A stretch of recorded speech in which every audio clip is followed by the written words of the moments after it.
Hello, I hope you're all doing well. I hope you're all surviving. Here we are, one more live stream. So today we're looking at networks and topologies. This is part 2 of the network section. As you know, it's a big chunk of work, networks, and there's quite a lot to get through. Please say hello in the comments, or say whatever you want in the comments, but do please introduce yourselves. It would be great to know who is out there. I can see there are 6 of you there currently. So let's have a look at what we're going to do today. Networks and topologies. I'm going to kick off by looking at something we looked at last time, which is some of the quizzes we looked at last time. And let's see if we can figure out how to do that. Something strange is going on there. Go away, go away. Okay, let's move you across to there. Right, so let's have a look. Quiz time. Ooh, I might even play you my quiz time jingle. How very exciting. All right, this one. This one is super tricky. Can anyone remember which register this is? Stores address where data will be read. Let's make that bigger. Hi, Josh. How you doing? Thanks for coming along. I hope you are doing well. Oh, I can see that Decent's there as well. Hello, Decent. How are you? Well done. Good effort. You guys are every weekers, which is good to see. Every weekers will do well. Yeah, good to see you, Decent. So what about this? These registers are an absolute pain in the neck to remember. The MAR. So if you do one a week, that way you'll get these things done. Because I just know they're going to throw a few marks at that question at the start. The MAR, it's the stores the address where data will be read. Okay, right. Let's push on and look at the next one. What about this? What is meant by bit depth? I almost said something else there. What's meant by bit depth? By the way, is the volume okay? Let me know if it's a bit quiet.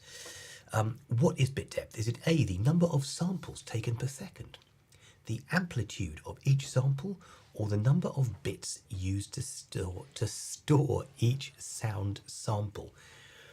I'm still defrosting after the ride home. It was cold on the M23. Ooh, hello Rukshan, how are you? Thanks for coming. So, C says Rukshan, C says Josh. You guys are, the volume's okay. Thanks, Decent, that's cool. There's more controls than the deck of the Enterprise, so I do wonder sometimes. So it is C. You are outstanding. Oh, I think that deserves a bit of a ding. So that is good. So make sure you're happy with these different definitions there. What about this one? How many characters does ASCII include? ASCII, don't forget, is a system for storing characters.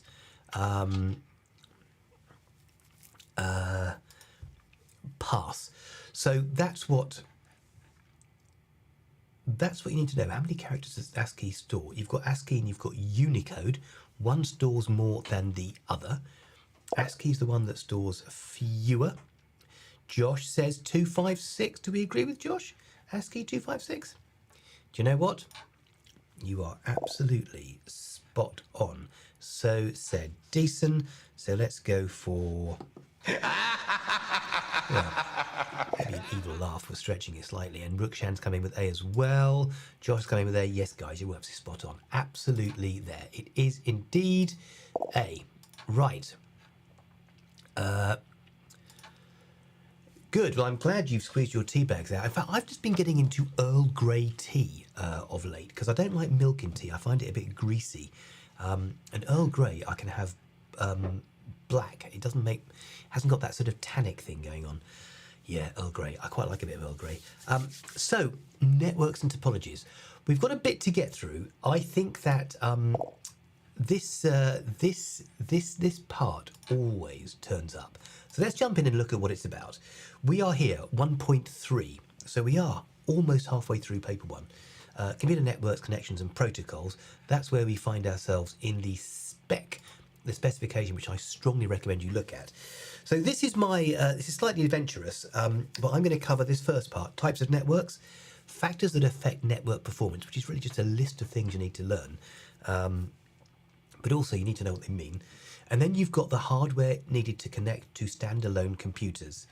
I'll try that again. The hardware to connect standalone computers into a local area network, and what each of those bits of hardware does. Okay.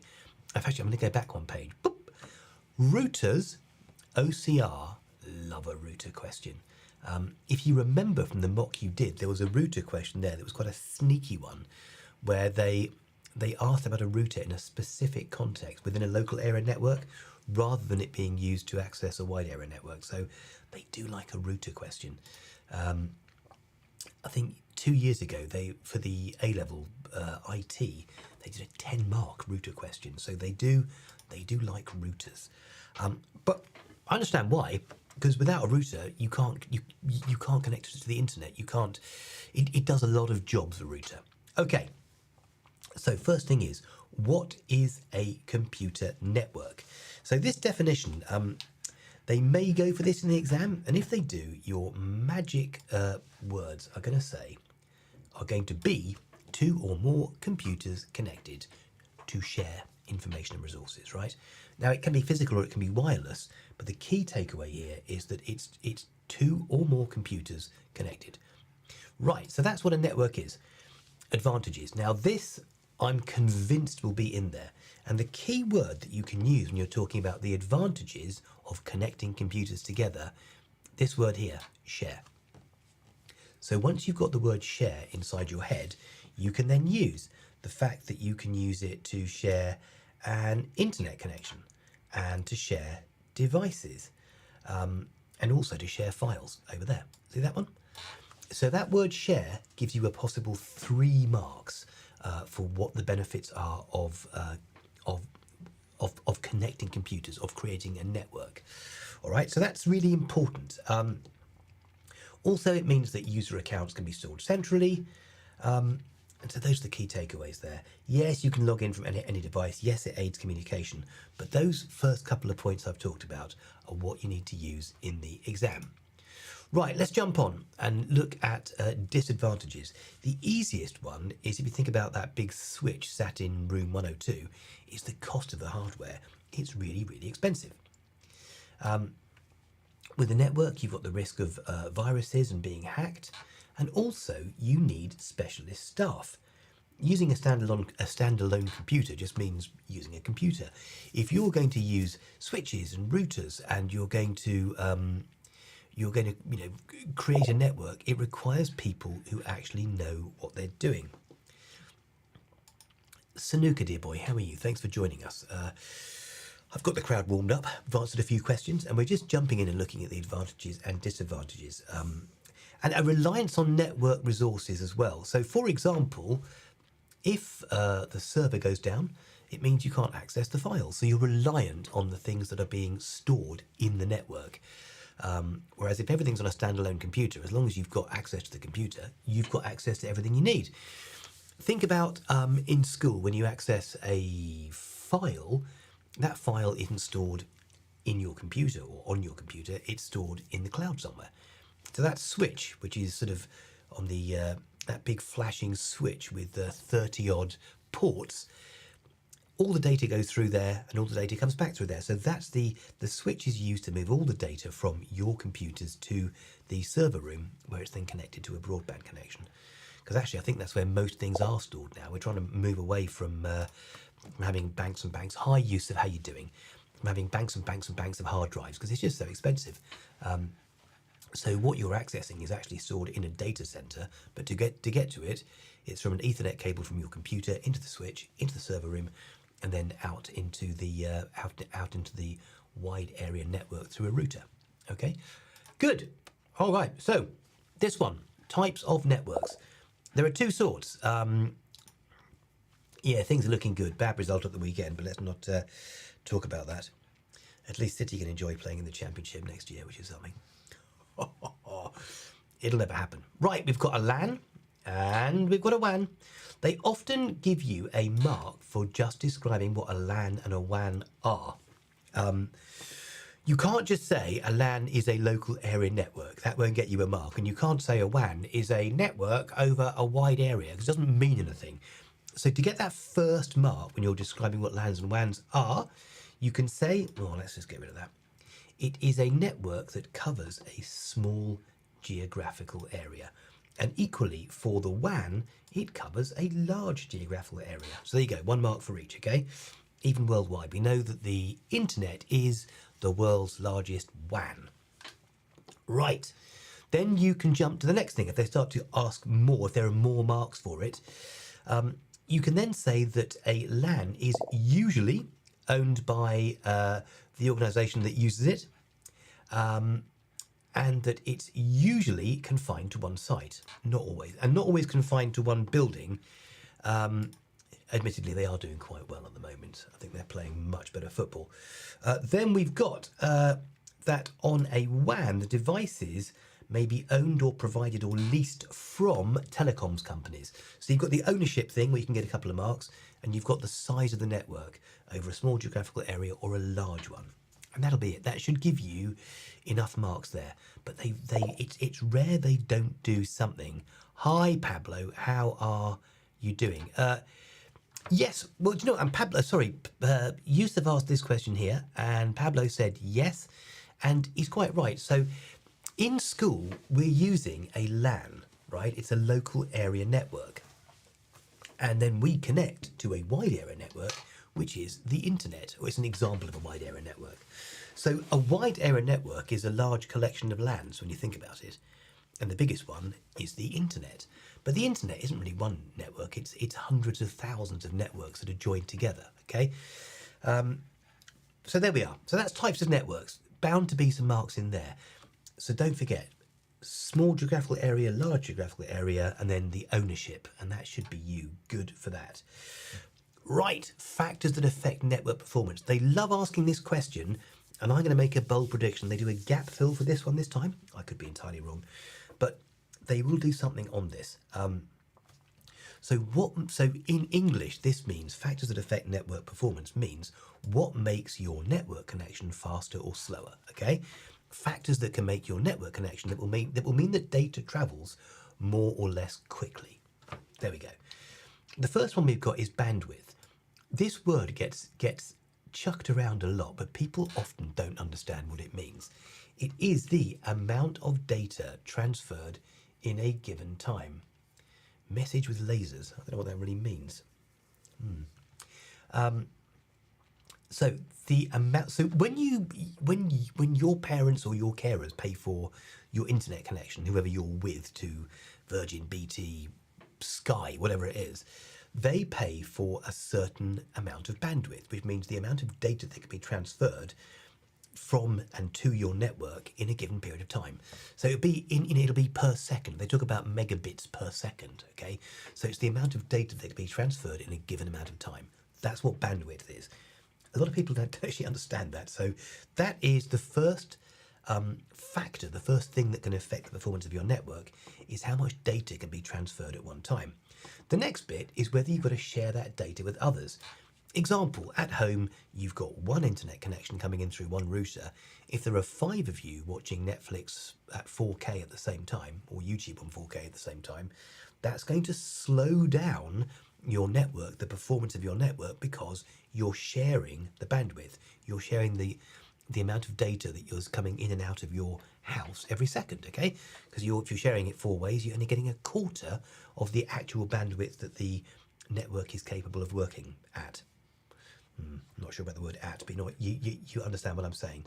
All right, next thing is transmission media, which is a fancy way of saying wires or wireless. So for example, copper cable is slower than fiber optic cable. Fiber optic cable is the Gucci of all cables. It's super quick. It uses the technology where data is sent along pulses of light, which travel at nearly light speed. Light speed's fast, it's 186,000 miles per second, so it's quick. Copper cable's slower. It's still fast though, but it's a lot less expensive copper cable, so they can ask you a question about those as well. All right, so that's the transmission media, and clearly wireless is slower than wired, but it's more convenient because you can join on the device. You don't need cables. You can have guests joining in. If people come and stay with you, they can just jump onto the wireless network, rather than saying, oh, there's an Ethernet cable, plug into that, okay? So that is that's what you need there.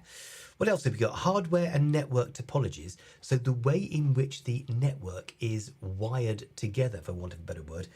And I've realised I've talked about topologies. I'm actually not going to cover the star network and the mesh network, which are the two that you need to know.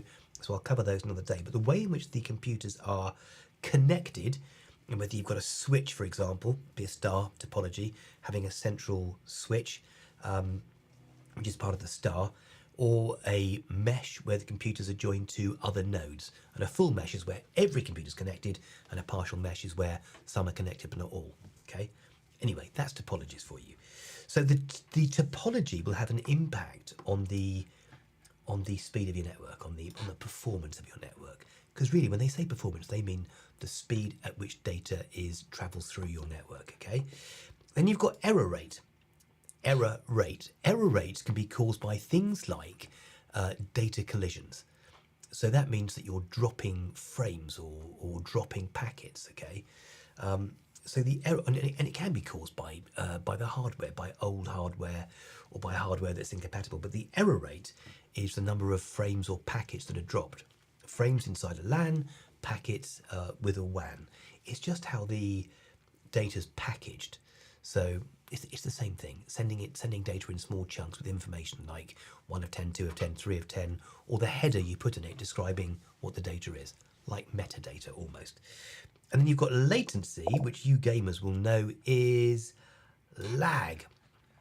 Okay, good question from Yusuf. So, for example, there can be data collisions, which could depend upon the topology that you're using. It could depend on whether the data is traveling in two directions, and so on. So there can be all sorts of reasons why you get data collisions. The more people on the network at the same time, that's a good question, by the way.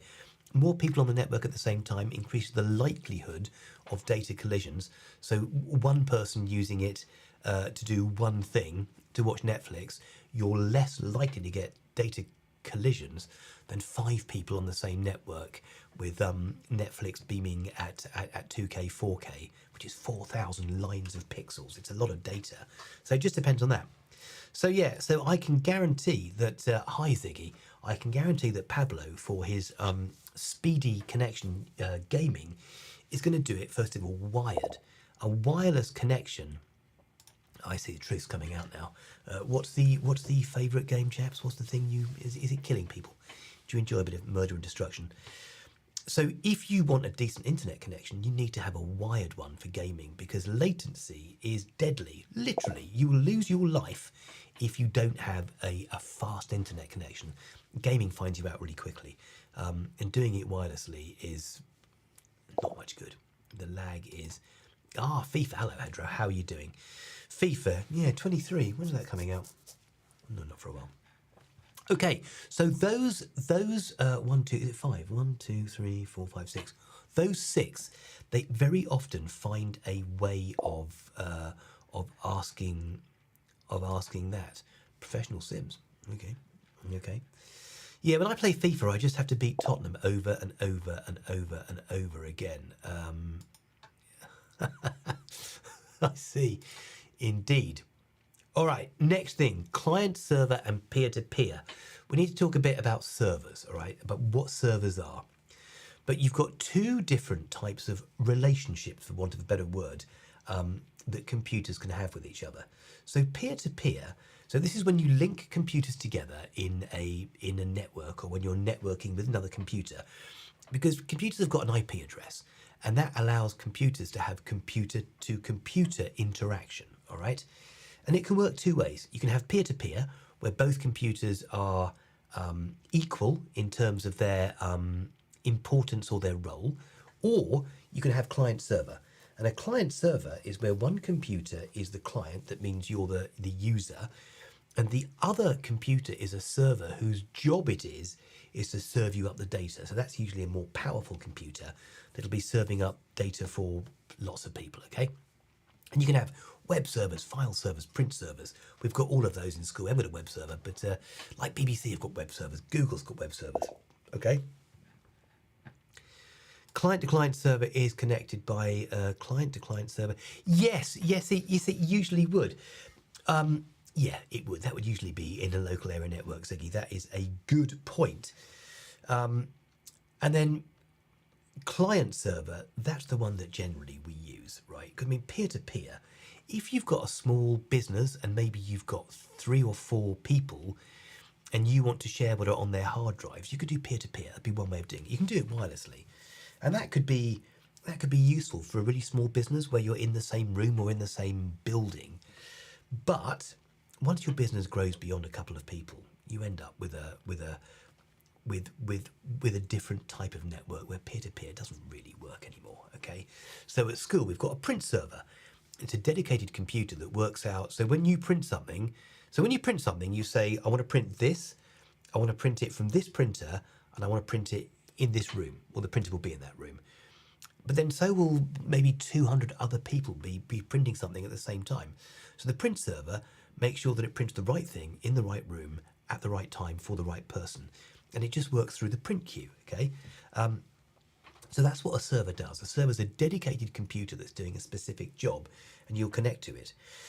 Let's complicate things a bit more, okay? It's a dedicated computer, but you can use virtualization software to run several servers on one powerful computer. We do it at school. So we've got a server that runs the print and the email server. It just serves up emails, okay? Okay, so that's your peer-to-peer, where you store files on individual computers and all devices are equal. Your client server, the clients are managed by the server and the files and software are stored centrally. So these points here, and they love to ask about client servers.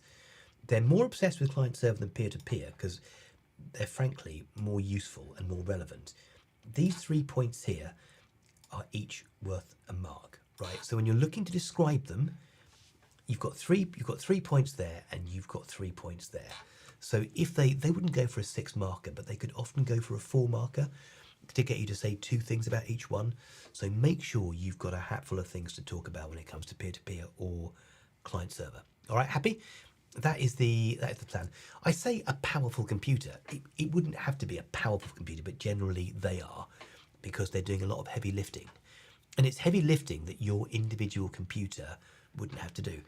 Back in the day, about 20 years ago, they had another system with the dumb terminals, where the terminals were literally had very little power, and it was all served up to them. But it turned out that actually wasn't very reliable. But never mind.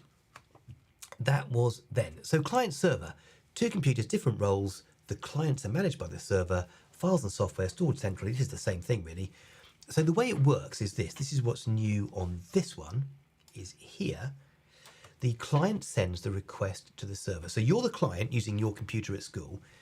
You want to access a web page from bbc.co.uk. BBC's got their own dedicated web servers to serve up their websites, or they're paying someone else to do it. The server processes the request, and the server stores up whatever it is you're looking for, whether it's user profiles, passwords. So we've got a server that deals with all of your usernames and passwords at school. But you've got 2 different nodes, he says, using a fancy word, nodes, which is a word that they use sometimes in the exam. Okay, node looks a bit like that, like N-O-D-E, and a node can be a way of describing a computer, right? A node. I'm just flexing the fact I've got my iPad working here, which randomly decides to charge or not charge. It's quite irritating. All right, so that's client server. Let's go on and look at the next one, which is the pros and cons. They love this. So client servers are really good for the following reasons. You can track files, great for making backups. You can install software patches across 30, 40, 100, 200 computers in one go. Mr. Whitty, who's our network manager, he can sit at home and he can move software packages, which is what they call them. So say, for example, if you imagine you're in the music block and they've got Cubase, whatever it is you use to author music, or you're doing A-level electronics and you've got the software they use to mimic circuits, they can move those packages from and to any series of computers in the school, all right? And it's really easy. So going back 15 years, when a new release of Windows came out, there'd be some poor woman who worked at school who would go have a CD, and you'd take that CD to every single computer in the school, and it would take, well, you know how long it, well, maybe you don't know how long it takes, but it takes about 45 minutes to update Windows. So you'd get the patch. You have to sit there and click next, next, next, next, next, next, finish. Take 45 minutes. And then you go to the next computer to do the same thing, like 30 computers in a room. Imagine what a nightmare it is. So being able to do that on a network centrally is just unbelievable. Not to you, but to those that had to, for those that had to install this stuff, it's a massive change. So the good things: tracking files, backups, installing software centrally, that word's not there, it should be, and managing security centrally. Then you've got the difficulties with it. So first of all, the fact that, what's hard about it is that it's expensive. It requires specialists. Did I cover this before? The problem with people who are qualified is that they're expensive. So, for example, it would be the school would rather, or any school would rather, employ teachers who cost far less. But because the teachers they employ have to have degrees and a teacher training degree, it means you're more expensive. Because I've had to pay countless thousands of pounds to go and do my degree, and to then go and do a year's teacher training. So if you've got no qualifications, you are going to be less expensive to employ. Is training expensive if you do it yourself? It's interesting actually, because a lot of the people who run IT networks are completely self-taught, and they've started. So in fact, there's somebody working in the IT office at the moment who I taught IT to a couple of years ago, and I think that probably inside the next 7, 8, 9 years, I reckon she will be a network manager somewhere else. Because yes, you go and do training courses, and yes, they're worth a lot, but you also need to actually have the hands-on experience of what to do when. I mean, imagine someone hacks into your network and you have a DDoS attack. You've actually got to go through that and understand what it is. And you can do all the training in the world and it will help. But the point is, it's expensive to buy in people who've got the specialist knowledge, because it's not something, if they said to me, right, we'd like you to run a computer network, I honestly, I would know where to start, but I wouldn't know what I was doing. I'm a teacher. I'd have to go and do training courses and go and sit with them and figure out what to do. So the more that people know, the more expensive they are. So that's why it's expensive. The other thing is that it is server dependency. So when you use the client-server system, I mean, it's stating the obvious, isn't it? But you are relying on the server. If the server goes down, it's a single point of failure, and I love that. A single point of failure. If the server goes down, well, you're doomed. Well, not doomed. That's stretching it a bit. But you can't access your files. The server went down at Hazelwick last year sometime, and all the teachers were sat there thinking, "What am I going to do? I haven't got PowerPoint." We've all become used to using it, haven't we?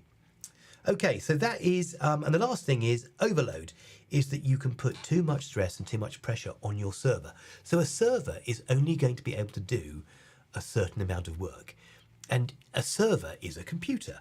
So if you've bought a server which is future-proof, that means you bought one that's really powerful, and we're talking about the power of the CPU. Okay, so if the server isn't powerful enough to do what you need to do, then you can get overload, and the whole thing can fall over. How am I doing time-wise? 7 o'clock. Okay. I think we're almost there, actually. Right, this bit. Hardware needed to connect standalone computers to LANs. For each of the following, you A, need to know what they are, and B, you need to know what they do. So wireless access points, and this brings me to another bit of explanation that I need to do, is talking about wireless access points, Wi-Fi, and the internet. And it's a relationship that people often get confused, okay? So a WAP, a W-A-P, they're known as a wireless access point. A wireless access point allows you to access something without cables, all right? Now, usually it will use the Wi-Fi protocol. And Wi-Fi is like Ethernet. It's a way of carrying data from A to B. It's a set of rules that governs how data is formatted. And you've got the wired protocol in your LAN, which is Ethernet, and you've got the wireless one, which is Wi-Fi. Stands for wireless fidelity, right? Now, the Wi-Fi access point is not the same thing as the internet. So imagine your internet feed comes from your ISP and it comes into your router, right? So for example, I'm with Virgin, with BT, with Sky, whatever. That will come into your router. Your router also acts as a wireless access point. Now the wireless access point you can connect to the Wi-Fi of a WAP, but you get no internet. So it carries the internet feed from your router to your using Wi-Fi. Wi-Fi carries it. I tried doing an analogy with buses, people with A-level group earlier. It didn't work at all well, so I'm going to leave that one well alone. But the important thing is the Wi-Fi is the thing that carries the signal. The internet is what you actually need, the internet feed. So we quite lazily will go into a cafe and say, is there Wi-Fi? What we actually mean, but you would have no friends if you said it, is there Wi-Fi and internet access? Because it's the two that are required. I hope that makes sense. Then you've got routers. Routers have an incredibly complex job. People often think that routers simply bring the internet into your home. In a sense, that's true, because routers enable two networks to be joined together, a local area network and a wide area network. The wide area network being the internet, the local area network being your home. Yes, it does that, but it does far more than that. It catches, it intercepts packets, it analyzes packets, and then it sends packets onto the correct place.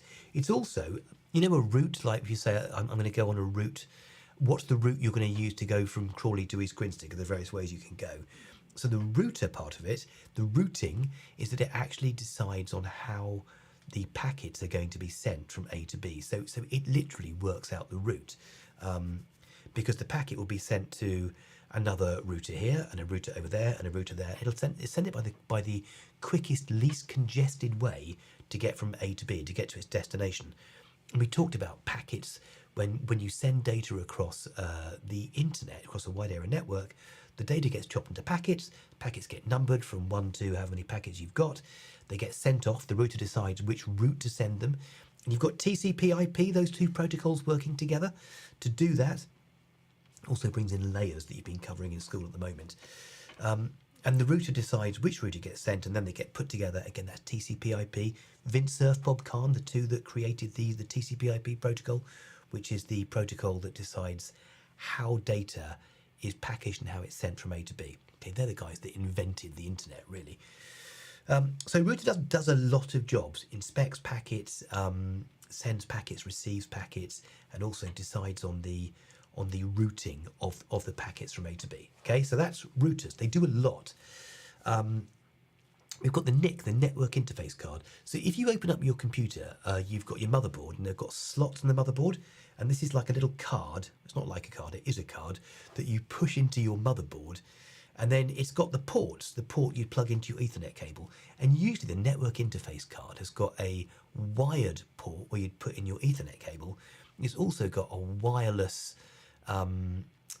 device that allows you to connect to your wireless access point. In other words, what we call a router. We call it all a router, but the router that we've got at home is actually a router, a wireless access point, and it's a modem as well.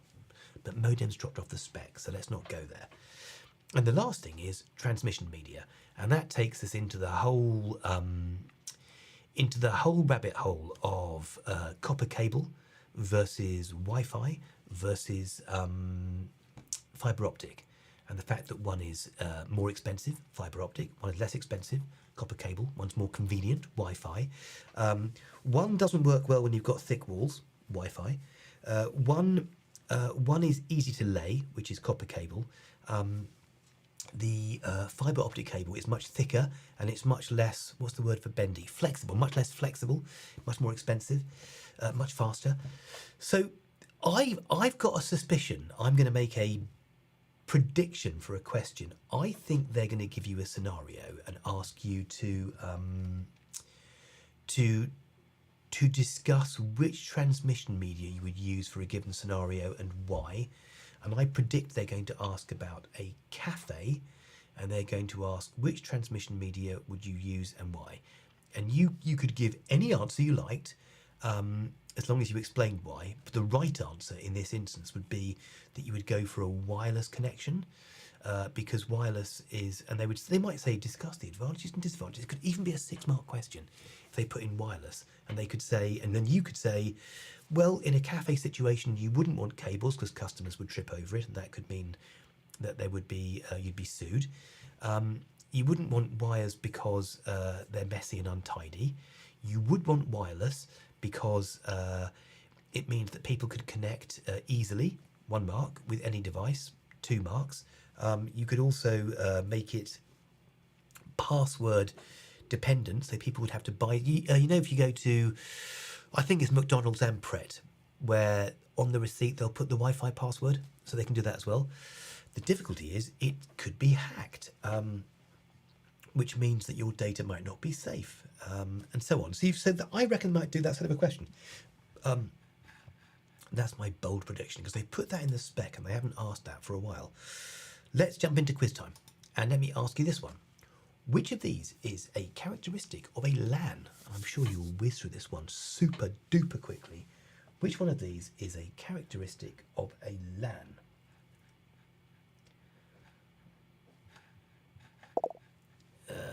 Zainab. Hi, Zainab. How you doing? Now, let's have a look.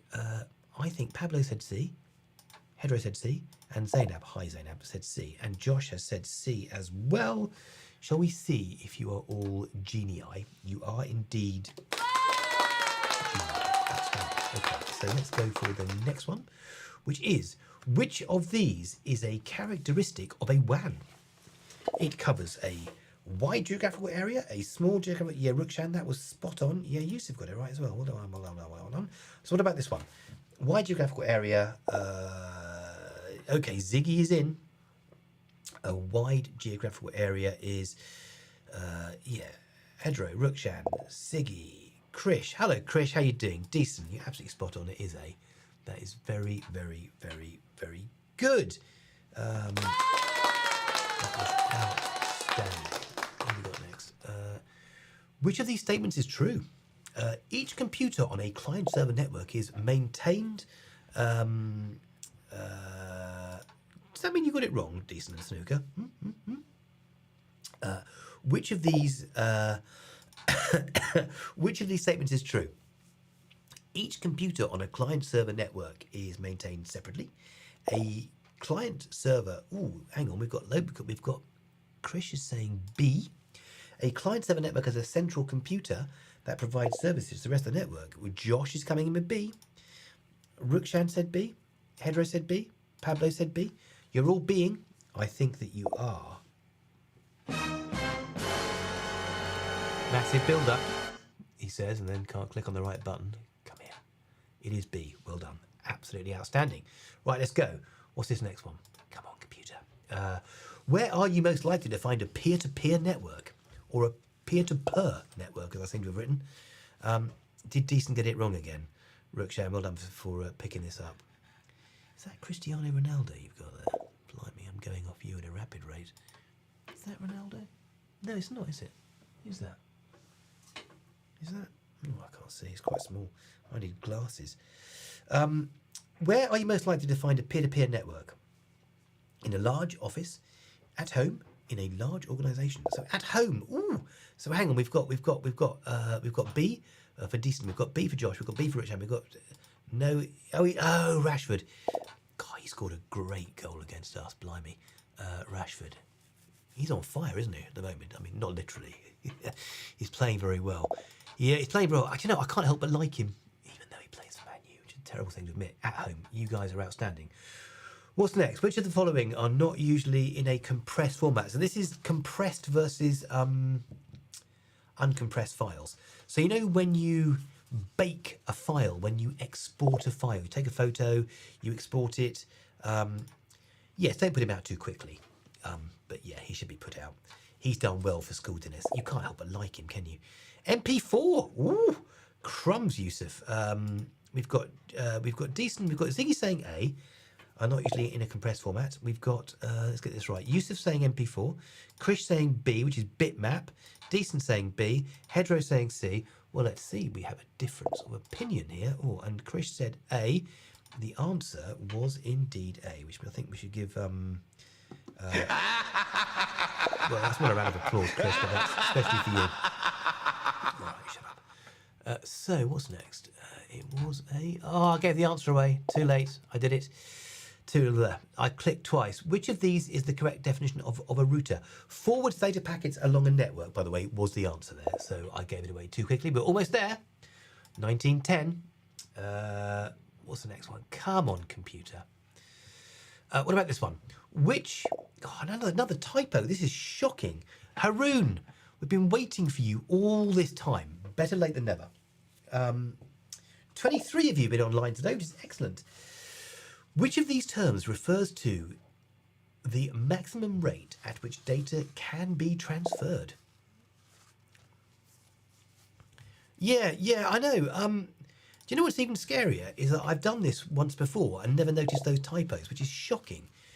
Wow, look at this. Haroon's arrived in the room and he's absolutely nailing it. He says A. Shall we see if Haroon's right? I think he needs a bit of bigging up. There we go. It is A, bandwidth. So bandwidth is the maximum rate at which data can be transmitted. The maximum rate at which data can be transmitted within a network. And we did that one earlier. So let's do the next one. Revision ideas, that's it. So you've literally turned up. Yusuf, that was outstanding. Yes, Haroon's won the prize. Only been here for 2 minutes. So revision ideas, plans, things that you probably should focus on. Definitions of different networks. I haven't done. Go and look at star and mesh. Those are the two that you need to do. Star and mesh. Advantages, disadvantages of each. And make sure you can draw the diagram. They're not hard to draw. The star's got a central node that connects to everything. The mesh, everything connected to everything else, or nearly. Do you know what routers, NICs, switches, they often come up, okay? Make sure you know what they do. Make sure you've got the characteristics, the pros and cons of different media, so you know that copper cable, the pros and cons. The copper cable's easy to lay, but it does mean altering the fabric of the building, whereas Wi-Fi doesn't, but it's not good for thick walls, metal buildings, and it can be hacked more easily. That is correct, Hedro. That's exactly the difference, is that a star is when they're connected to a switch and not each other. So that there's a central thing they're connected to, a switch usually, okay? That's precisely it. So that's what makes a star network stand out. And you've got a single point of failure. That's the main negative there, okay? Pros and cons of different media. What's Yusuf said? I can't read that for some reason. Like in school. Yeah, like in school, like in the classroom. Although the thing is, it's quite complicated in school because because each school has a switch, but then overall inside school it's a sort of partial mesh really. But the Star Network, yeah, very good indeed. That is very impressive. So make sure you're happy with these definitions. They do like a bit of client server, so make sure you're happy with this notion of a powerful computer serving up data as opposed to computers being equal, okay? Those registers, I know I keep going on about them. Make sure you're picking up a register each day. Make sure you're happy with those. And have a look at that retrospective revision planner, that spreadsheet I put on Satchel One for all of you. Have a look at the computer science one of that. Tick off a few. Have a look through it. See which of the areas that you're not so confident on and have a go at those. It's been an honour and a pleasure. It's 19:13. We've been going for 43 minutes. So I think, guys, I'm going to leave it there and I will see you at No, I won't see you next week because it's half term next week. So did I plan on doing one next week? I can't remember. I actually can't remember. Let's have a look on here. Did I say I'd do one next week? I don't think I did. Anyway, guys, have fun. Great to see you all. I'll see you tomorrow. Take care. Bye-bye, bye-bye.